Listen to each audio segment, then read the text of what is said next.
if you take a second and say, who told me I had to think this way? The answer is probably no one other than yourself.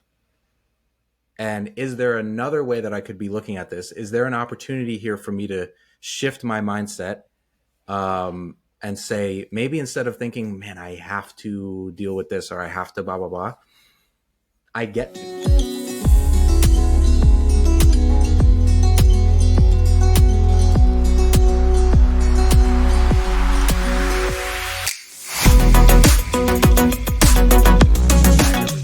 To the Intention Podcast. This is your host, Doug, here with Ronnie. I pointed at him, but you probably are just looking at my face. Hi, buddy. And we are talking about How to Finish Everything You Start by Jan Yager. It is our book club episode for the month. Last week, if you caught our episode, our first one. Yeah. And it felt good to sit down and read a book. We're going to talk about this book because there's definitely a lot of thoughts. There's definitely a lot of thoughts going on with this. But if you didn't catch our last episode, definitely go check it out. We were breaking down the word intention. That was our etymology word episode of the month. Today is our book club episode. So we're going to jump right in and start with our one sentence summary of this book. Ronnie, I will turn it over to you while I think about how I want to word what I have to say. Sweet. All right. So How to Finish Everything You Start is a book about solving what the author calls a failure to finish syndrome, which is mostly plaguing people that lack strategies and acronyms to really help push their projects or tasks through to completion. That was my sentence. It is about as like self-helpy and productivity based as you can get. So that's kind of an idea of what the book is about. Lots of acronyms, lots of strategies. Yeah. Good amount of acronyms. Doug? Good amount of acronyms, a lot of lists. Okay, my sentence is How to Finish Everything You Start is the intro to productivity and time management for the beginner. I'll just leave it there. For the beginner. Someone who is just getting into how to be more productive, how to be more intentional, how to finish everything you start, right? It's the perfect introductory book. It's half strategies, half tips and like worksheets and lists and things like that. So very easy read. I think both of us said that this is probably the record for how quickly we were able to read through 200 pages.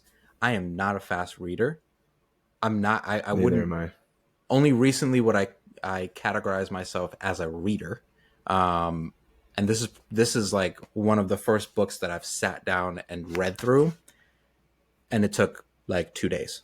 So you can definitely get through this one. There are a lot of like self-quiz type of things to fill out in the book, things you can make copies of and use, to-do list type of things, time logs, so on and so forth. So something definitely, if you've never, ever thought about how to be more productive, this is the book. This is the book for you. Okay. I'm gonna get into like the valuable takeaway portion. I'm going to get into the valuable takeaway portion because I do think that there are... Okay, I'm just going to say this. I'm laughing because this was not what we were expecting as a book. When this book was recommended to me, and I won't say who recommended it, I was expecting something completely different, life transforming, which that was me for like getting that expectation ready for myself. But it wasn't that. It wasn't what I was expecting. So granted, That's why I say it's definitely intro And level, trying to grain of salt, 101 of that. we've never written a book. We've never written a book. Oh my So God, like no. the point of this podcast is not going to be to hate on this book. But no. But regardless, I think there is, regardless of how we were feeling about it and what their experience reading it was, I think there actually is a decent amount of value. So in these book club episodes, we're going to try to give, 1 to 3 takeaways that you can kind of use without having read the book. If it's cool with you, I'll go ahead and start on mine. Yeah. And we'll start most valuable to least valuable.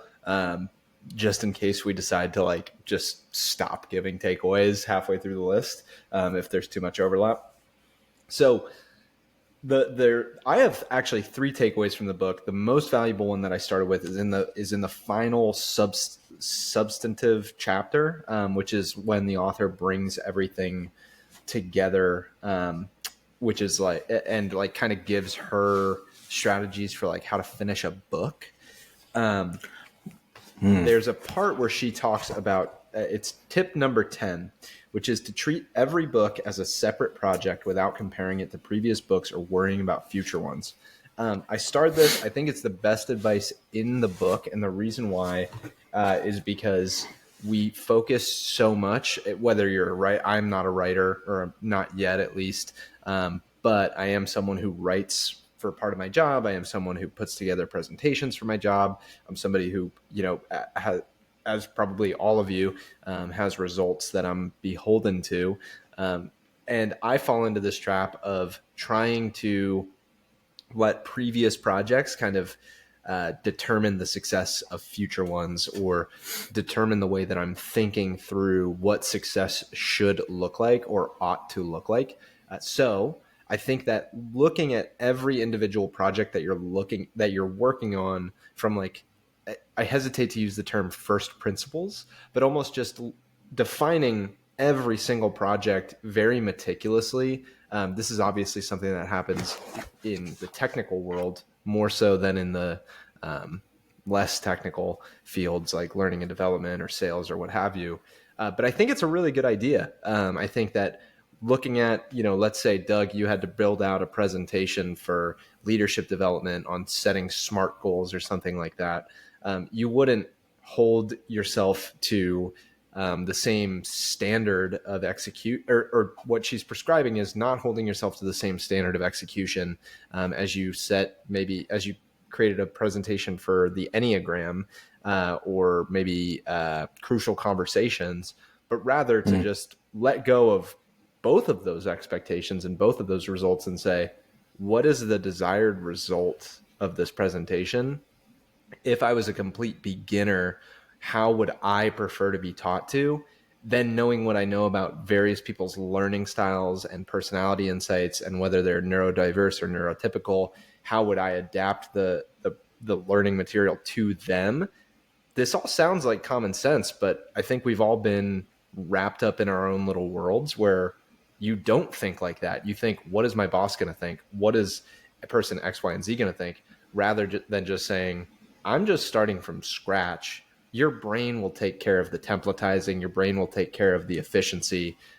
Look at every project as a brand new project, which honestly, maybe it's just me and the way that I get super self-conscious and doubt myself, but I found that to be the most valuable takeaway from the book. That's a good takeaway, because, and the point you made of me, like me specifically with facilitations, I do that. I do that. Where I'll complete one thing, completely separate topic to this next presentation or training or slide deck that I'm working on. And as I'm making it, I'm like, is this as good as the 16 personalities deck that I made? Or the, whatever it is. And then I really have to reel myself back in and think about they're so separate. They're so separate that right. To spend any time thinking about how good it is compared to the other thing, or, just piggybacking off of the point that you're making, is comparing it to what other people do. So when you're writing I'll go as far as to say if you're writing a book, for example, and you spend time thinking like, man, is this gonna line up with if you put this book next to J.K. Rowling, how will it do? That's the wrong mindset to get into, and it's almost like the point that I made last week when we were talking, or the week before that, whenever that was, that we were talking about Rick Rubin saying that you create for the sole purpose of creating, and the outcome happens, but you don't spend time thinking, how will I know that this will be worth it? How will I know that it'll do well? No, you just create because that's what you have in you to do, and then the outcome is the outcome. So I love that as your big point. And credit to the author. She talks about that in the first or second chapter. She talks about overvaluing yourself, right? Like, hey, you're not J.K. Rowling. Yourself. Why would you expect yourself to write a J.K. Rowling novel? Like, do you know how many shitty novels and pieces of art that she created before she created Harry Potter? Like, yeah, I mean, functionally infinite compared to the 0 you've created. So just create, right? So as we're talking about it, there is something to this book, but I'm interested to hear your take on your most valuable takeaway. Yeah, definitely. I think that's really funny because I was having a conversation with one of my coworkers today about how we sometimes take ourselves way too seriously. But that's a conversation for another day, maybe. My most valuable takeaway that I'll start with is in the chapter dealing with procrastination. It's chapter 4. Procrastination, I think, has had a hold on my life for a long time, as I think it has had for a lot of people. So the main thing that I underlined was, and in this chapter, she talks about different reasons for procrastination, how to deal with it, why it might be happening, so on and so forth. The one that I underlined was talking about emotional turmoil. So I would love to get your thoughts on this too, Ronnie. But the part I underlined is saying emotional turmoil can cause procrastination because if you're dealing with a lot of stress or personal angst in your life, it could be hard to concentrate on certain types of tasks. So again, a straightforward statement, and maybe in reading it or me saying it out loud might seem like, well, yeah, duh. If you're dealing with other things, then it's going to be hard for you to focus on the thing you're trying to focus on. But I think a lot of the times, speaking for myself, speaking for clients that I've worked with in the past, a lot of the times we don't even notice how much we're stressed about other things. And we're trying all of these different methods and trying to find all these solutions to clear the brain fog in our head so that we can get work done. It might be valuable when you're struggling with completing tasks to take a step back and assess things going on in your life, assess your stress levels, assess your bandwidth, assess your knowledge or your awareness of the importance of the task that you're even doing, for you to really think about, like, do I even know why I'm doing this? Maybe I can't complete this or see this through because I don't even know the value of it.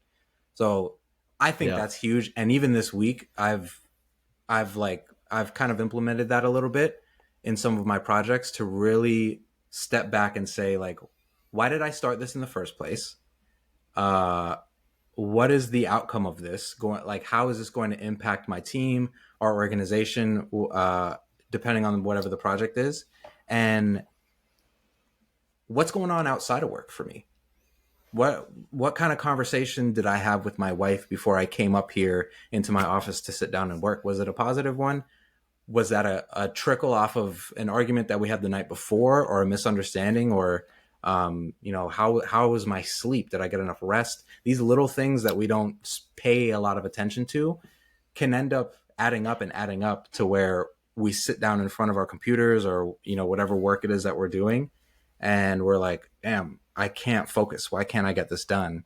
So something that I thought was a pretty nice ad in there. Again, it came in chapter 4, so pretty close to halfway through the book, and I thought it was a really good point to highlight. Yeah, I think from that perspective, I think that emotional turmoil, not only just being like distracting and, causing you to procrastinate, I think emotions, I go through this myself. I'm actually, I've struggled with that today, which is that emotions are the building block of narrative, right? So it's like you, you start to have like maybe a thought of self-doubt, and then you have an emotion related to that thought. And then every thought that you think that's in support of that narrative of, hey, you have reason to doubt yourself, that becomes like, to quote kind of like what James Clear talks about in Atomic Habits, it becomes a vote for how your narrative of the day should be painted. Right. So if I'm, the reason I was going through this today, I'll just be super transparent. I'm working on a ton of different projects at work. I probably took on a little too much, but regardless, and they're all tied to like very black and white metrics driven outcomes that I'm held accountable to at the end of the fiscal year, which is January 31st. I'm behind on some of them. On some of them, I'm not so behind. On some of them, I'm ahead of schedule, right? But I was thinking about the ones that I was behind today, and I happen to sit right next to my COO, who I don't report to, but he's one level above my manager, and him and I interface a lot, and he's kind of the one, he's more or less the one that I report into from a organizational chart perspective, and also like he's really the closest to what those results mean, right? So in my head, I look at him after I get off the phone with a prospect, and I didn't end up booking them for a meeting, or I get an email that somebody's rescheduling, and not until July. And then the thought is like, oh man, like what is my COO gonna think? And if I'm not careful, that can become the entire day of that narrative versus the narrative of, okay, actually it's not me versus my COO. It's me and my COO versus the problem of getting these metrics across the finish line. So it's like, how do you reframe it to look at that as the problem to solve rather than like what other people are thinking of you and your ability to solve that problem? Because that becomes that's attached to your identity and who you are. That's going to be a beast of a problem to overcome versus just like, could I just change some words in this email to get it like responded to more? So that's an example for me. It's not necessarily procrastination, but it's actually just completely veering off course because I can go down this rabbit hole of emotional narrative as a result of not getting the results that I'm looking to get. Yeah, that's crazy. I mean, like, it's just the power of emotion. I feel like what the impact that emotion can have on your ability to get things done, and the strength of emotion can really impact mindset and perspective, which I think is, at the end of the day, that was the big lesson I learned from last year coming into 2024 was like, no one told me that I had to think this way. That's kind of what I try to remind myself when I'm in the midst of being stressed out about something, or have this defeatist type of mindset or attitude towards things. Like we were even talking about at work, how to navigate these conversations to have with, as a leader, to have with team members about the hybrid work environment. Some team members live far away from an office, so they can't go into the office. Some team members live within 50 miles, so they're asked to go in 1 day or 2 days out of the week, or whatever is set up depending on their role and all that stuff. And it was like, how do we have this conversation with our team members that say, oh, it's not fair that I have to go, and a team member that lives states away gets to be home all the time. And I was like, that right there, what you just said, gets to. Yeah. They get to be home. You get to go into the office. Because if you ask people that are remote, they'll probably tell you, man, I wish I had an office near me. It's all perspective. It's all mindset. And that applies to so many things. Not to get too far off track of these takeaways for this book, but it's like this mindset, this perspective thing is huge, because it's like, it's the difference between I have to versus I get to. And when you really think about how many things you are unhappy with in your life, or that you have to deal with, or, you know, whatever it is, if you take a second and say, who told me I had to think this way? The answer is probably no one other than yourself. And is there another way that I could be looking at this? Is there an opportunity here for me to shift my mindset, and say, maybe instead of thinking, man, I have to deal with this, or I have to blah, blah, blah, I get to, because the alternative could be, you know, not waking up the next day. Right. And those, Right. going to that level is like, okay, my, you know, not to make problems minuscule or anything like that, but the things that we catastrophize or whatever, we don't have to, and we can Right. definitely rein some things in a little bit.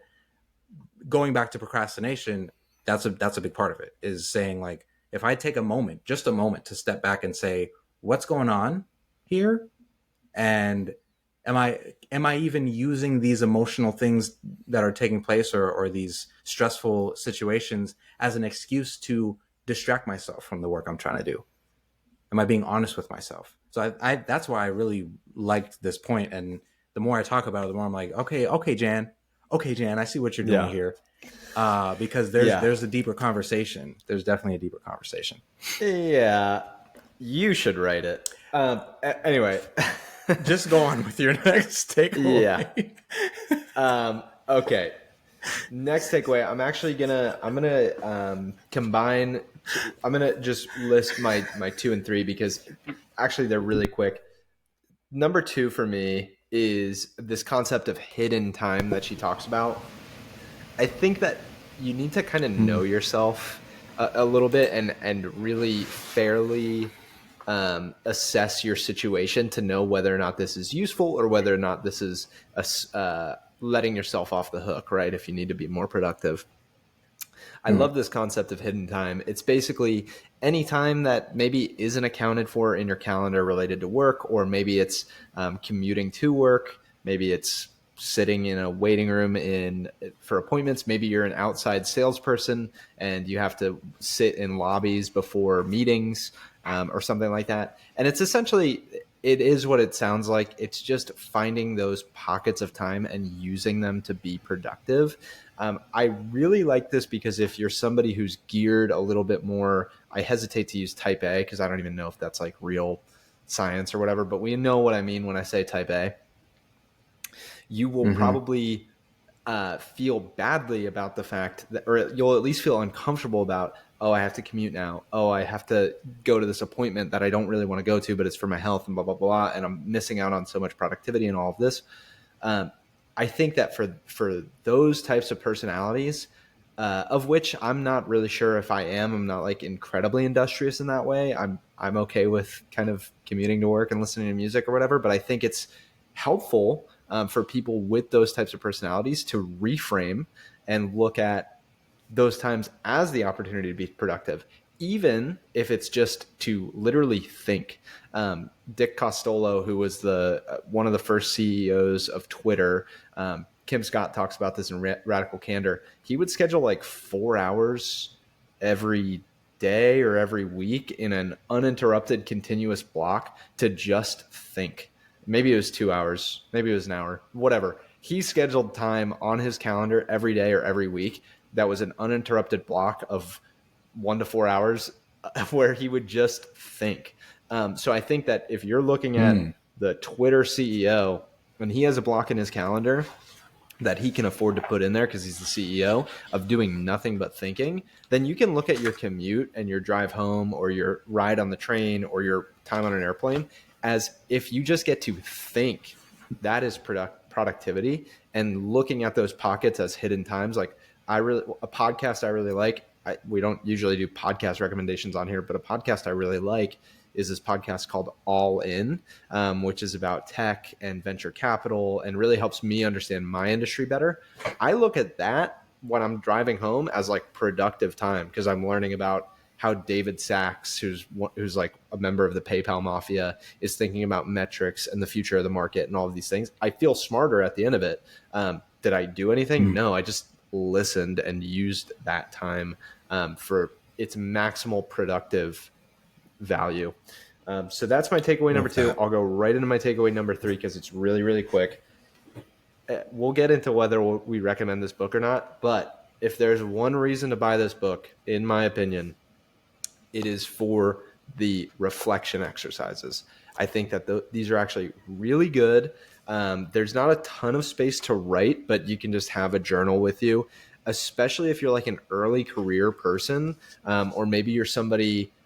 I actually really would like this book too for somebody going through a major transition. Maybe you just graduated high school and you're going into college, or maybe you just graduated college and you're hitting the job market for the first time. Things like time logs, which I have up here, things like a prioritization matrix. They're actually quite good and valuable. And I've done things like them in the past. If you don't want to spend the money on the book, you can just Google them. But if you're going to get this book, I would say the reflection exercises make it worth the cost. Maybe not, but they're the most valuable thing as far as like actually introspecting and reflecting. Sorry, that was I couldn't tell if I wanted to recommend it or not by the end. No, that's good. I didn't really think about that. The reflection exercises. And to be super, super fair, I don't spend a lot of time, and maybe that's it definitely is a missed opportunity of mine to reflect in that way. I don't write a lot of things down, and only recently have I started with the idea of journaling and journaling as a practice to reflect. And I have an app on my the Stoic app that I was telling you about. That's definitely, I mean, check it out. There's a free trial that you can use before you have to, and then I think it's like $32 for the year or something like that. And then you have the access to it, journal prompts that you can use every day. They're a little more random as far as their questions, but the reflection exercises, even just from the time logging perspective, to do at first, just starting out. That's why I say it's a very, really good book for those that are just getting into the idea of intentional practice with productivity, time management, discipline, those kinds of things, because you can start to get a sense of how long it takes to do certain things. So then you can start building out your calendar, your schedule, and know like, oh, it takes 30 minutes for me to clear my emails out. It takes, X amount of time for me to do this, X amount of time to do that. So I think that's a great call out. The other thing, hidden time. Really think about, I think start out with realizing how often you're on your phone. Realize how often you're on your phone, scrolling through social media, scrolling through TikTok, Instagram, all the things. If you are on Instagram, you can just follow us real quick. There's value add in our reels. I'll tell you that much. But think about how much time you spend, or look at the settings on your phone that tell you screen time data. You're like, oh my God, I'm spending how much time on my phone? And replace that time with mine. Yeah, I'm scared to look at mine. But then just replace that time with that time to think. What is that? 3 hours and 2 hours? 2 hours and 7 minutes. That's right on the money with the average, baby. That's not bad. And I wonder how much of that time is social media. Like there might be. Yeah. Okay. Well, anyway, sorry, I don't want to interrupt your point, but it's mostly you're like good. YouTube.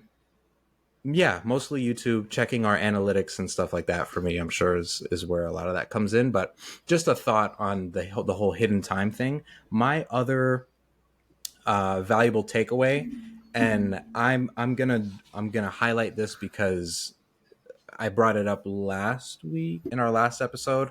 I was recently diagnosed with ADHD. This is becoming actually more of an idea of, I wonder how much I could advocate for mental disorders in general, but specifically ADHD, and how many people go undiagnosed thinking that it's just them. I'd love to see the numbers on our age group in particular. Yes.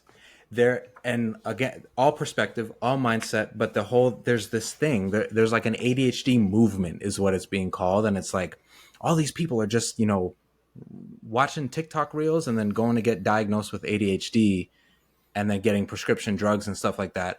And like, there's two ways of looking at it. There's one way that I see so often that it's like everyone's just saying that they have ADHD, and like almost implying that they don't, but they're just using that as a crutch to like get drugs, or not face the things that they have to deal with.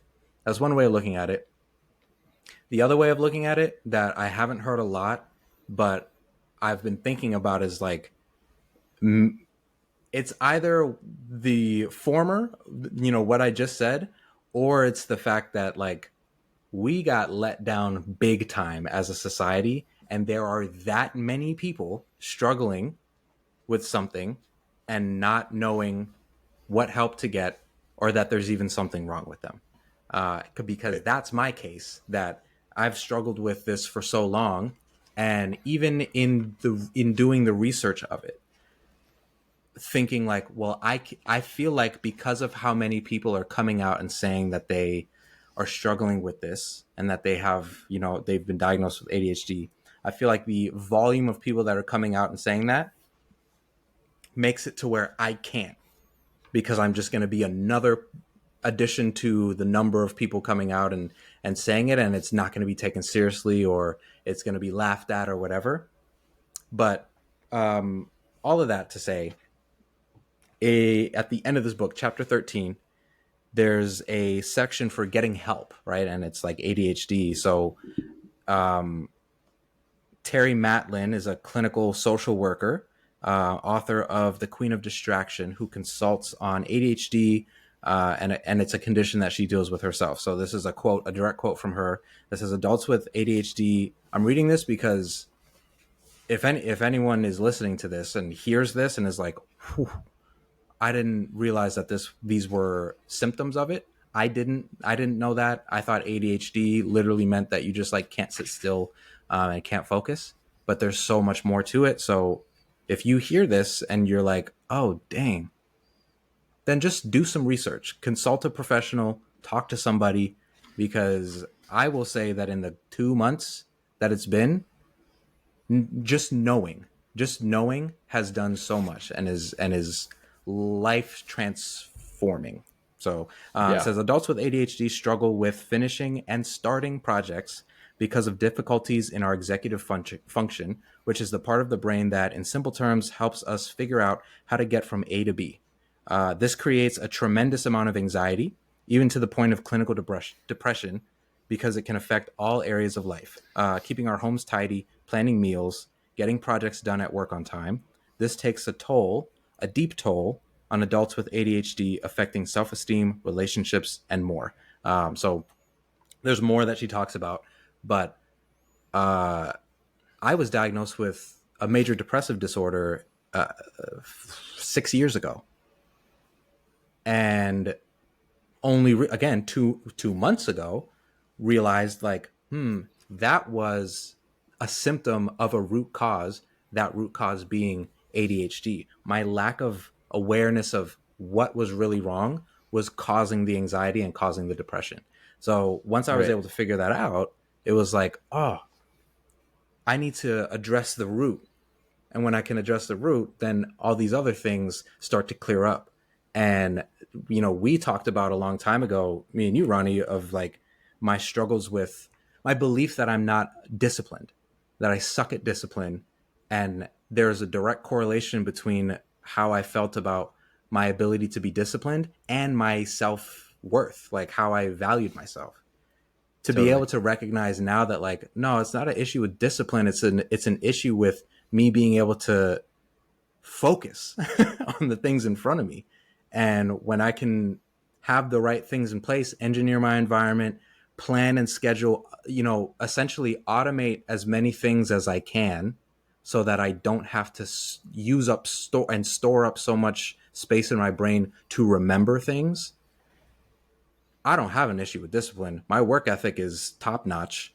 It's night and day, my levels of productivity, all because I knew what to focus on. So I could say a lot of things about this book. I will say that I have a lot of respect, and I'm really happy that was a portion that she carved out to address, because even in picking up the book for the first time and saying how to finish everything you start, the first thought I had was, I wonder how this would help someone with ADHD, because it's not always that the neurotypical time management techniques apply to a neurodivergent or neurodiverse brain. So that was my other valuable takeaway. My third one doesn't seem to be quite as monumental as that, which is really just a topic of like using the kind no, and then like the issues that leaders have sometimes with delegating. The big point in that one was like, sometimes we don't delegate because if I delegate this task to someone and they do a great job, then they get credit, or it makes it seem like I didn't know how to do my job in the first place. And that goes back to like, don't take yourself so seriously. Don't and also don't take away the opportunity to provide development opportunities for your people because you're so concerned about your image. That comes with the role of leadership, is to say, my priority here is to serve and to develop my people. So that was my other thing. So we each got 3 in there, but yeah, I'm on that podium or that pedestal of like, do the work that you have to do in here, talk to a professional, do the research. But don't, if you're struggling with a lot of these things, don't just think that it's you, right? Because a lot of the times there's something deeper, and all it takes is a little bit of research. So yeah, that's super interesting, man. I'm not, I mean, I don't know. I've never done any research, and I'm not somebody to self-diagnose, but it is interesting how much just like our identity just gets tied up in so many of the things that we get held accountable to at work. And it really just comes down to there's so much that it boils down to that you can't really be reduced as a human to your productivity. So that said, let's jump into ratings. Let's rate this bad boy. we're gonna give on every book we read, we're gonna give a rating across 4 dimensions, and then an overall / would you recommend rating. The first dimension is ease and accessibility. So this is essentially like, was the book easy to read? We kind of alluded to it earlier. In fact, we've probably alluded to every rating we're going to end up giving. So out of 10, Doug, what would you rate this book for ease and accessibility? And why? I'll give it a good 9 out of 10. Again, very easy read. Not very verbose, not huge vocabulary. Half the book is worksheets and stuff to fill out anyway, so you can really breeze through it. Only reason it's not a 10 is the way that it reads, I would say, is like, those some contractions in there, here and there. It just reads very, I think one of the comments I made during the week when we were reading, it was like, if you went into ChatGPT and popped in and said like, put together a basic personal development book, I feel like that's what ChatGPT would spit out. For that reason, it doesn't get 10 out of 10, but 9 out of 10 is a solid rating. What about you? Yeah. So I'm 9.2 out of 10. I'm just doing like Dave Portnoy pizza review scores for some reason. So I'm going to have a decimal in all my ratings. I don't think any book will ever achieve a perfect 10, but this did not get closer to a perfect 10 for that reason, which is that it was almost distractingly formal in the way that it was written. However, I will say one thing. We did get a version of the book that was for sale in India and Bangladesh and Bhutan. So like South Asia Pacific region. So it's possible that has something to do with why it was written or translated the way that it was. I mean, it was written originally in English, but that might have something to do with the way that it was written. Another thing about this book is like, I don't know who this would be that would be watching this video, but if you're someone who's like learning English and English as a second language, and you are like, maybe you find yourself with a, you know, a work visa or something to the United States, there's not like, this doesn't rise above a fifth grade reading level at any point. So I think that's actually a pretty decent use case for this book is you want to read a nonfiction book that's somewhat valuable, and maybe you're not at a crazy high reading level in English. I think it's super accessible to somebody that's kind of learning English, or maybe it's their second language. So 9.2 out of 10 for me. Great call. Second category, novel ideas. So this is, I thought about weighting this category as the most important category that we're gonna rate across, but honestly, we're not going to, just for complication's sake. This category is what it sounds like. It is, what did you encounter in this book that you haven't encountered before, and did you encounter like novel, valuable ideas that you just hadn't thought of in the past? Did it change your perspective, or was it capable of changing a perspective? So, Doug, what's your rating? See, this is where I'll and I see your rating. That's a fair. That's a kind and generous rating. I'm gonna give it a 1.4. A 1.4. There's nothing in this book that I could not easily Google. Or, you know, you name it. Really, I could scroll through LinkedIn for 15 minutes and probably piecemake all of these different points. The credit that I give is that it is all in one place, and you know, running through all 13 chapters is like, okay, I'm getting the. I will also say boot camp. It's a little boot. It's a little 101, and she even says, I'll pull it up right here. I have it earmarked. The advice in this book is for informational purposes only, and it is very general comments about why projects are unfinished, what might cause it, and how to finish more often. So very general, very entry level. I mean, it is the epitome of general. I don't think it's meant to be a novel idea filled book.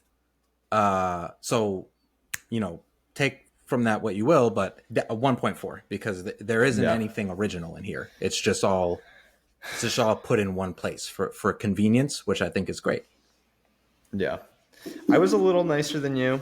I gave it a 2.4 out of 10, but I agree with what you said. I think that that point probably resonates a little bit with one of the final rating, or the final rating scale we're going to use. But where I think that this could be a great, I was thinking hard yesterday. I was like, when I was like 17, had I encountered most of these ideas? And I don't think that I had. So I think that as a high school student, if I had read this, it would have been like an 8 out of 10 on novel ideas and strategies. I think once you're past like your first year in a professional environment, you're going to be hard pressed to find something in this book that's truly new to you. So that impacted my rating as somebody, you know, whatever I am, 6 years into the workforce, or 8 years into the workforce. It's just nothing new. But if I'm a high school student, like there's probably decent stuff here. So if you're a high achieving high school student or something, maybe check it out. It might have some things that you haven't heard before. So 2.4 out of 10 there. All right. Third dimension out of 4, enjoyment. What did you give this out of 10 on the enjoyment scale? I don't the call out of the ADHD point, I think, was fantastic. I'll give it a 2 out of 10. Okay. But I did find myself like, okay, we talked about this a little bit. There were certain portions of the book that I just read the header and then skimmed a little bit of the content and was like, okay, I'm just gonna move on here. And to be, you make a really fair point. You make a really fair point about thinking, you know, earlier on in life, you know, this would have been probably a lot more helpful, and maybe this is who this book was meant for.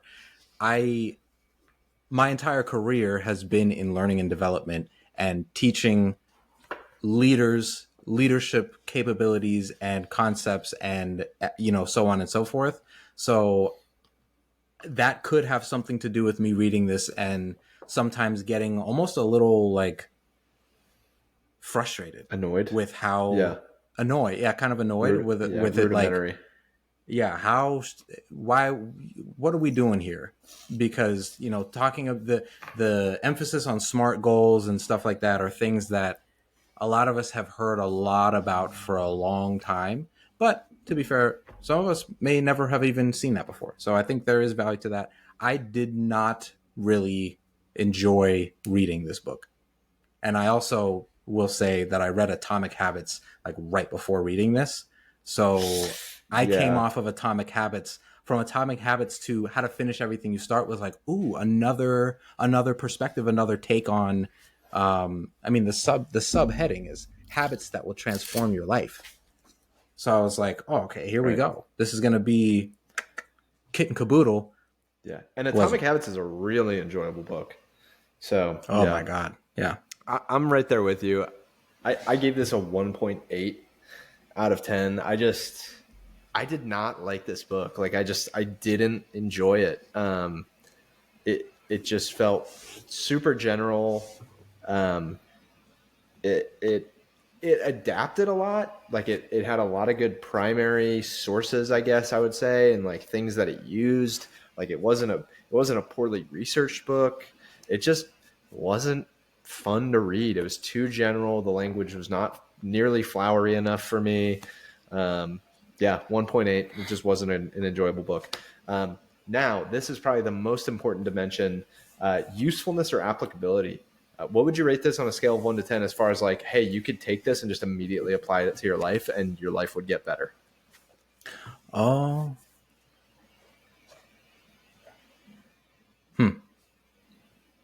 I'll give it like a 6.5.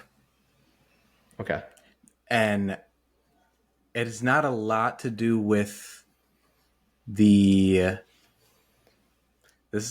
don't know how to say this without sounding, I don't want it to sound that way. It doesn't have a lot to do with the writing. It has more to do with the like activities, the quizzes, like you brought up, the reflection portions, the activities, the time logs, all that stuff. I think that's the major. You could take those out. You could rip those pages out of the book, scan them, copy them, and just have them, and not even use the rest of the book, and it be super valuable. So I think that was great about the book. Same. I have this as a 7 out of 10. Actually, I think that the exercises alone are worth the money. They're worth if you're gonna give it a read, to read it. And I would say that what could have made this book actually more enjoyable is more of a focus on how to apply the exercises, like allowing the chapters to build to the exercise. The exercises are kind of abrupt. They kind of just, she's kind of just like, all right, now that I've talked about all this stuff, here's an exercise that's like tangentially related. But I think it is useful. I think that if you use this as like, if I'm starting a project and I just flip through and I say, all right, what's a belief that I have that could hold me back from completing this project? Am I procrastinating? No. Is the deadline realistic? I'm not going to use the finish acronym because that one's bad. What goal is this related to? And then if I stop like there, I'll probably be okay. It's like a useful kind of compendium style book and again, not to be disparaging, it is a good book if you are early on in your productivity journey. So that said, let's go overall rating out of 10. And would you recommend? Why or why not? Really quick, Doug, go. Okay, I broke down. I had to do the math with my phone. Mine goes down to overall yeah. I almost said in my head real quick, but then I was like, no, I didn't do it in my head. I used my phone. What am I? I'm not beautiful mind over here. I'm gonna say 4.7 out of 10. Was that insensitive? Was that an insensitive thing to say? Beautiful mind, like a savant? No, I don't think so. I think he called. Okay. I think I think he was doing much more complicated math than averaging Definitely. 4 numbers, but it was a good, Absolutely. It was a good reference. 4.7 out of 10. Would I recommend? I would recommend to the, again, we've said this a million times, to the person just coming into the concept of development, discipline, time management, that kind of thing. Would I recommend it in generally to my network or to leaders that I work with? Probably not. Absolutely not. Yeah. How about you?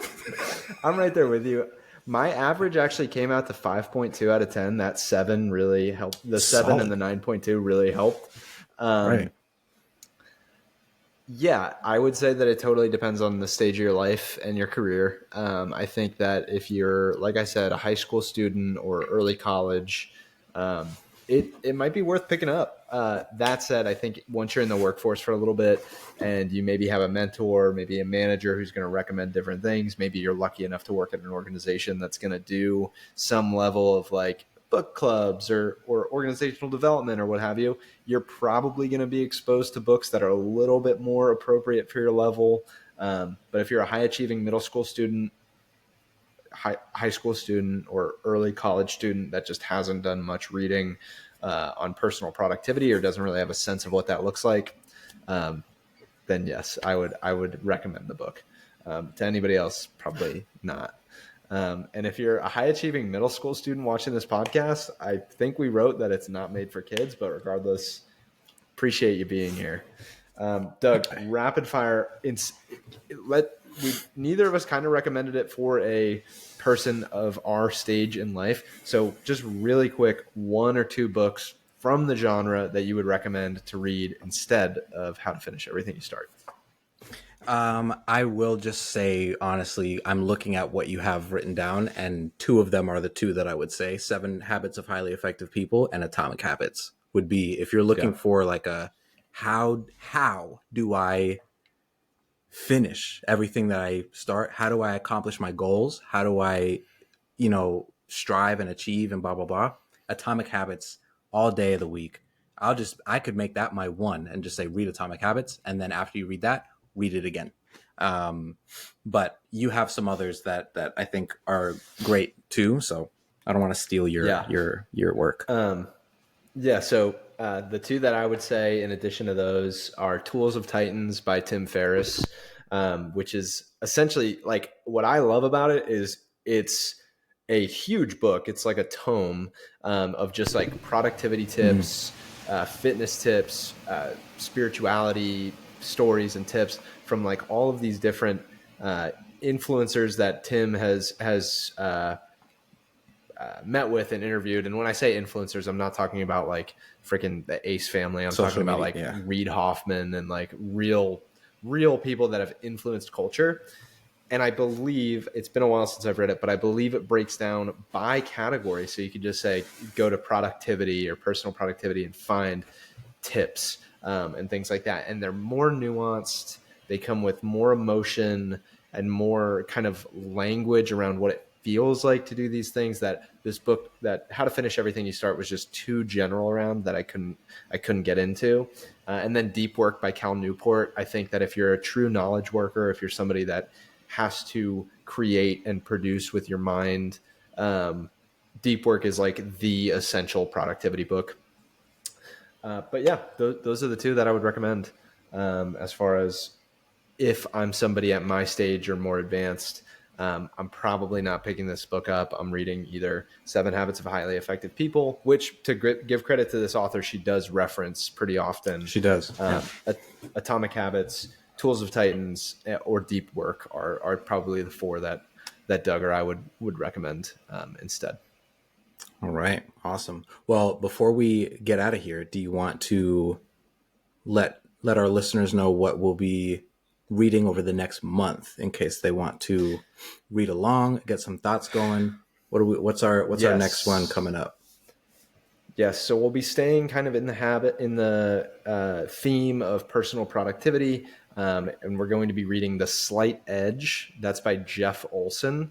So you guys have it'll be a month from the time that you're listening to this episode, assuming you're listening to it when it comes out, to read it. So I would love to join in on any sort of discussion that you guys want to have, either on Instagram or maybe in the comments when we drop the episode, what have you. I've heard really good things. I have a really close friend who's like one of the most brilliant guys I know, who recommended that book in his top 3 of books that he would recommend to anybody just starting out in, kind of that realm. So it comes with a high expectation. It is certainly a little bit more involved just from the flipping through that I've done of this book, but we'll see how it goes. I'm looking forward to seeing the insights that we glean. Yeah, I'm looking forward to never mind. I'm looking forward to that too. I can't wait. So thank you everyone for tuning in, for listening. Next week we will be wrapping up the month with our facilitation style episode. This is going to be the first time that we are taking a stab at this kind of structure of an episode. I'm excited because I'll get to kind of flex that muscle of facilitation as a trainer. But really just, you could think of it as just a culmination of everything we've talked about over this episode and the past 2, but putting it in a structured, as if you were attending a training, attending a webinar. How do I come into this and start to transform my life with these like intention-backed practices? So maybe a little less philosophical discussion focused and more, I could sit down and take notes and go apply it into my life style. So excited to put that together. Ronnie, anything to close us out before we wrap up? No, man. I think that's it. This was right. This was good. I think that what this episode did show me, though, honestly, is that like if you can talk to your friend, find a friend and talk to them about books that you're reading.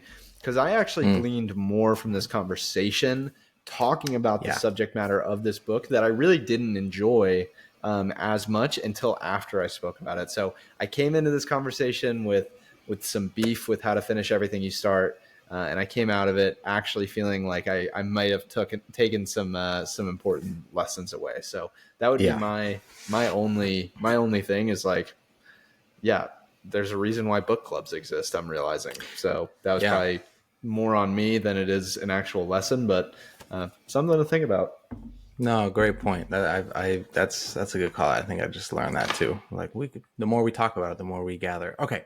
Well, please subscribe if you haven't already. Thank you for listening. We will see you next week. Find confidence in your intention. Trust the process. We love you. We mean it. And we'll see you next time. Toodles.